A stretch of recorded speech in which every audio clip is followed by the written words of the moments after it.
আনাস রাত হতে বর্ণিত। তিনি বলেন, আব্দুর রহমান ইবনু আউফ রাত মদ্দিনায় আগমন করলে নবী সাল্লাল্লাহু আলাইহি ওয়াসাল্লাম তার ও সাদ ইবনু রাবি আনসারীর মাঝে ভ্রাতৃত্ব বন্ধন করে দেন। সাদ রাত ধনী ব্যক্তি ছিলেন। তিনি আব্দুর রহমান রাত কে বললেন, আমি তোমার উদ্দেশ্যে আমার সম্পত্তি অর্ধেক অর্ধেক ভাগ করে নিতে চাই এবং তোমাকে বিবাহ করিয়ে দিতে চাই। তিনি বলেন, আল্লাহ তাআলা তোমার পরিবার ও সম্পদে বরকত দান করুন। আমাকে বাজার দেখিয়ে দাও। তিনি বাজার হতে মুনাফা করে নিয়ে আসলেন পনির ও ঘি। এভাবে কিছুকাল কাটালেন। একদিন তিনি এভাবে আসলেন যে তার গায়ে বিয়ের হলুদ রঙের চিহ্ন লেগে আছে।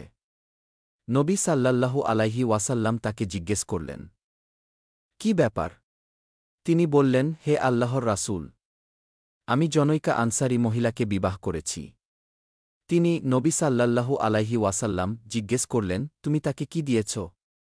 তিনি বললেন, খেজুরের এক আটি পরিমাণ স্বর্ণ। তিনি নবী সাল্লাল্লাহু আলাইহি ওয়াসাল্লাম বললেন, একটি বকরি দিয়ে হলেও ওয়ালিমা কর। আধুনিক প্রকাশনিক 1906 ইসলামিক ফাউন্ডেশন 1921